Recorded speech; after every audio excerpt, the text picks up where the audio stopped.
Hariom, good evening everyone. Welcome to my YouTube channel GK Law Classes. Thank you so much. आप हमारे shorts देख रहे हैं, आप वीडियोस देख रहे हैं। अगर आपको हमारे शॉर्ट वीडियोस पसंद आ रहे हैं तो लाइक शेयर उन्हें जरूर करिएगा। चैनल हमारे GK Law Classes को सब्सक्राइब जरूर करिएगा। नोटिफिकेशन बेल आइकन दबाना भूलिएगा मत। और इसके साथ अगर आपकी कोई भी क्वेरीज है तो कमेंट बॉक्स में लिखना भी भूलिएगा मत। आइए शुरू करते हैं इंसॉल्वेंसी बैंकरप्टेंसी कोड का हमारा नया पार्ट, जो कि है part number 2 CIRP section 6 to 32। अब सबसे पहले हम देख लेते हैं, कल हमने कुछ चीजें देखी थी। हमने देखा था उसके अंदर कि क्या एप्लीकेशन है, क्या एक्सटेंट है। तो इसी के बाद हमारा इस पार्ट से पहले सेक्शन नंबर 3 आता है, जिसमें हमें इंपॉर्टेंट डेफिनेशन कोड्स के अंदर दी गई है। मैं आपको सिर्फ सेक्शन के सब सेक्शन बताऊंगी कौन से आपने करने, यानी कौन सी डेफिनेशन करनी है जो बहुत जरूरी है। उसका मेंशन आपको बोर्ड पे मिलेगा नहीं, इसलिए आप ध्यान लगा के आराम से सुनिएगा कौन सा करना है सेक्शन 3 का sub section. So important definition section 3 में मेंशन किए गए हैं। उसका sub section number 7 corporate person, 8 corporate debtor. अब आप यहाँ पे भी वर्ड नोटिफाई कर पा रहे होंगे, मैंने लिखा है CD यानी कॉर्पोरेट डेटर। ये बेसिकली एक इनकॉर्पोरेटेड एंटिटी है या फिर एक कंपनी है हमारी। तो आपको ये याद रखना होगा, ये पर्सन नहीं है, ये एक कंपनी या इनकॉर्पोरेटेड एंटिटी है हमारे पास। ठीक है। फिर आता है सेक्शन 3 का subsection 10 creditor, 12 default, 19 insolvency professional, 20 insolvency professional agencies and 21 information utility. तो ये जो मैंने आपको सेक्शन 3 के सब सेक्शन बताए, ये सारे ही इंपॉर्टेंट डेफिनेशंस हैं। इनको एक बार गो थ्रू कर लीजिएगा। कल मैंने एक्रोनिम्स बता दिए हैं, आज मैंने एक नया शॉर्ट जो है वो अपलोड कर दिया है, जिसमें मैंने तीनों वर्ड इंसॉल्वेंसी, बैंकरप्टेंसी और लिक्विडेशन को एक्सप्लेन कर दिया हुआ है। तो आप उस शॉर्ट को चेकआउट कर दीजिए और पेन डाउन कर दीजिए। तो आइए शुरू करते हैं हम अपना सेकेंड नंबर पार्ट CIRP यानी corporate insolvency resolution process section 6 to 32। तो सबसे पहले हमें जानना होगा कि जब हमें ये प्रोसेस इनिशिएट कराना है CD के अगेंस्ट, तो हमें क्या इंपॉर्टेंट है, कितनी अमाउंट के ऊपर हम उसके ऊपर जो है इंसॉल्वेंसी प्रोसेस स्टार्ट करा सकते हैं। तो मैं आपको बता दूं, इन केस अगर उसे इंसॉल्वेंट या लिक्विडेशन करानी है किसी भी CD की एट डिफॉल्ट, तो मिनिमम अमाउंट होनी चाहिए 1 करोड़ रुपीज। इन केस अगर आपको प्री पैक्स IRP कराना है CD का अगेंस्ट, तो मिनिमम अमाउंट है 10 लाख रुपीज। ये मैं जो चीजें बोल रही हूँ इसे आराम से दोबारा वीडियो को चला के सुन लीजिएगा, क्योंकि ये सेक्शन 4 में दिया गया आपको। तो आइए शुरू करते हैं। अब सबसे पहले आप यहाँ देख सकते हैं, मैंने कुछ सर्कल्स मार्क किए जिनमें नंबर्स लिखे हुए हैं। ये सारे सेक्शन नंबर्स हैं। ठीक है। सो मैंने एक टाइमलाइन, एक फ्लो चार्ट बनाने की कोशिश की है स्टेप बाय स्टेप, जिससे ये प्रोसेस आपको इजीली समझ लग जाए। अब जो सेक्शन नंबर 6 है उसमें ये बताया गया कौन ये प्रोसेस जो है एप्लीकेशन है इस प्रोसेस के लिए इनिशिएट कर सकता है। कौन कौन कर सकता है? फाइनेंशियल क्रेडिटर, OCs आपके, और CD खुद यानी कॉर्पोरेट डेटर खुद भी इसे इनिशिएट करा सकता है। अब हमारे पास एक इम्पॉर्टेंट चीज आती है कि अगर ये लोग करा सकते हैं इनिशिएट, तो ऐसे कौन से लोग हैं जो इनिशिएट नहीं करा सकते? वो लोग नहीं करा सकते इनिशिएट जिनके अगेंस्ट ऑलरेडी CIRP, PPIRP का प्रोसेस चल रहा है, या फिर उन्होंने ऑलरेडी लिक्विडेशन प्रोसेस में 12 महीने पहले थे।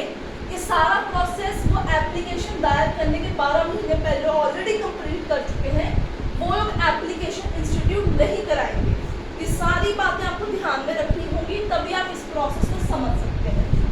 Usually CIRP, PPIP, liquidation processes ये सारे ही बहुत ज़्यादा ओवरलैपिंग है, एक दूसरे में से निकल के आते हैं, इसलिए आपको ध्यान से चीज़ों को समझना होगा। ठीक है।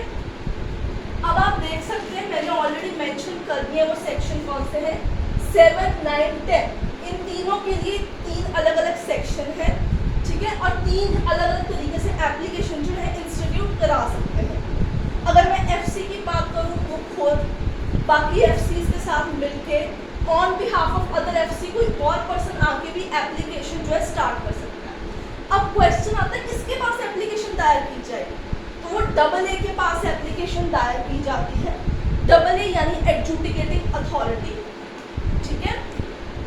इनिशिएशन कहाँ पे होती है? AA को जाती है आपके पास, ठीक है। वो आपका नेशनल कंपनी लॉ ट्रिब्यूनल या डेट रिकवरी ट्रिब्यूनल भी हो सकता है। उसके डिफरेंस पे भी मैं एक शॉर्ट जल्दी ही लेके आऊंगी, so stay tune to our YouTube channel. अब आगे बढ़ते हैं। एप्लीकेशन जब दायर होती है उसके साथ कुछ रिकॉर्ड्स मांगते हैं। एक आपको वो रिकॉर्ड्स देने होते हैं। With in 14 days from initiation of application ये अथॉरिटी डिसाइड करती है एप्लीकेशन को एडमिट करना है कि नमस्ते कर देनी है, रिजेक्ट कर देना है उसके ऊपर।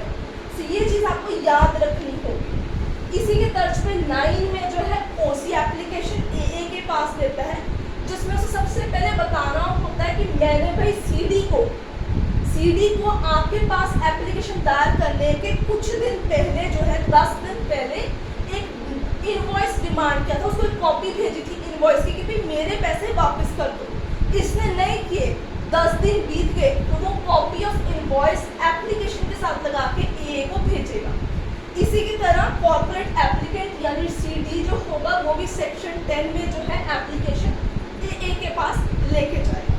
अब भाई बात आती है एप्लीकेशन तो लग गई, बट टाइम लिमिट क्या है? ये सारा प्रोसेस खत्म करने का टाइम लिमिट क्या है?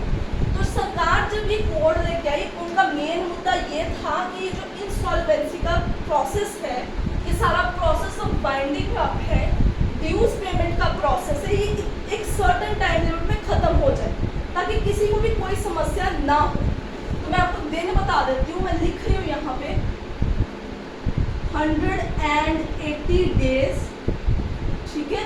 180 दिन में ये प्रोसेस खत्म करना है।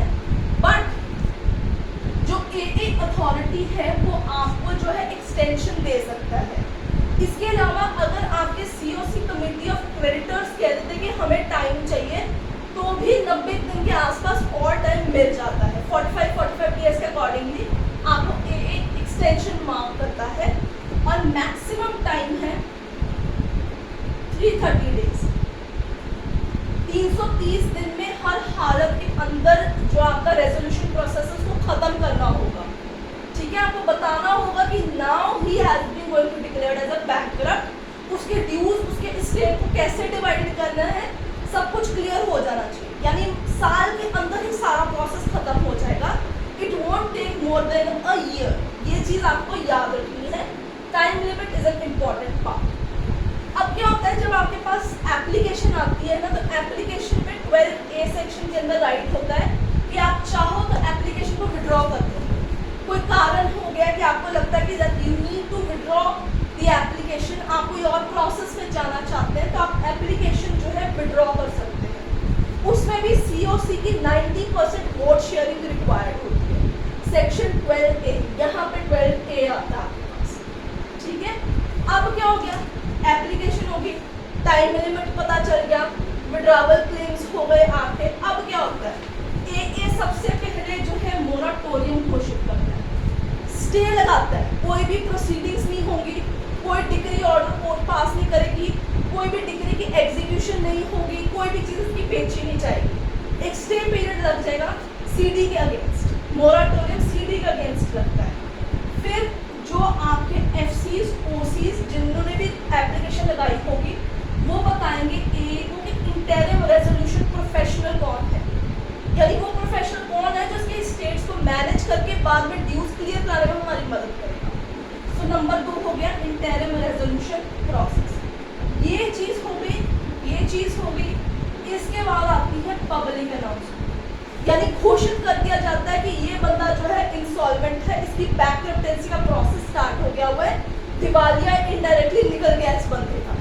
सो पब्लिक अनाउंसमेंट हो जाती है। इसके बाद जब पब्लिक अनाउंसमेंट होती है तो सबसे पहले इंटरिम रेजोल्यूशन प्रोफेशनल क्या करता है, एक कमेटी गठित कर देता है ऑफ क्रेडिटर्स। जितने क्रेडिटर्स होते हैं उनकी कमेटी गठित कर दी जाती है, जिनके पास राइट होता है कि वो 51% से लेके 66% ऑफ वोट शेयर के तहत कोई भी डिसीजन ले सकते हैं, ठीक है। तो अगर उन्होंने कोई भी डिसीजन लेना है, कम से कम 51% शेयर्स, वोटिंग शेयर्स या मैक्स ऑफ 66% वोटिंग शेयर से ही डिसीजन लिया जाएगा।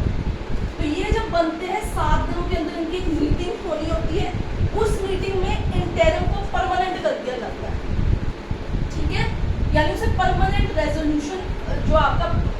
प्रोफेशनल है घोषित कर दिया जाता है, या कोई और है तो उसका नाम ए को देके उसे परमानेंट कर दिया जाता है।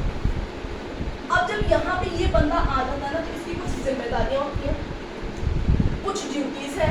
उसने सीडी के सारे काम को मैनेज कर लेना है, सारे स्टेट को उसने मैनेज कर लेना, उसे देखना है कितने क्रेडिटर्स हैं, किसका कितना ड्यू है, उसकी कितने लोगों को सैलरियां देनी है, सारा काम अब इसके पास आ जाएगा। He has nothing to do with it. अब सारी management of state resolution professional करेगा। फिर वो क्या करते हैं कि उसके बाद एक प्लान क्रिएट किया जाता है, जिसे कहते हैं रेजोल्यूशन प्रोसेस, ठीक है, कि कैसे चीज़ों को बांटना है उन्हें। तो वो प्लान क्रिएट किया जाता है, ये बंदे के पास ये प्लान आता है, प्लान क्रिएट करके सीओसी के पास जाता है अप्रूवल के लिए। वो 66% से इसे अप्रूव करते हैं, उसके बाद डबल ए के पास भेज देते हैं कि भाई हमने ये रेजोल्यूशन प्रोसेस तैयार कराया है, इस तरीके से वर्क होनी चाहिए चीज़ों की, इस तरीके से सबके ड्यूज क्लियर होने चाहिए, इसमें क्या क्या चीज़ हम सीडी की इनकॉर्पोरेट करेंगे।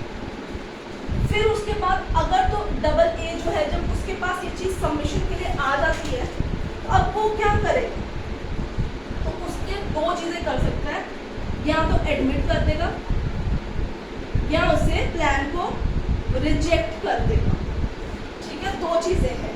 एडमिट कर दिया तो अकॉर्डिंगली डिक्लेयर करा दिया जाता है वो बंदा बैंकरप्ट, और फिर उसका जो स्टेट है वो डिवीजन की तरफ लग जाता है और प्रोसेस जो है वो कंप्लीट हो जाता है, ठीक है। रिजेक्ट हो गया तो बोर्ड के पास वापस जाता है, दोबारा प्लान बनता है और दोबारा ही प्रोसेस से गुजर के नीचे आ जाता है।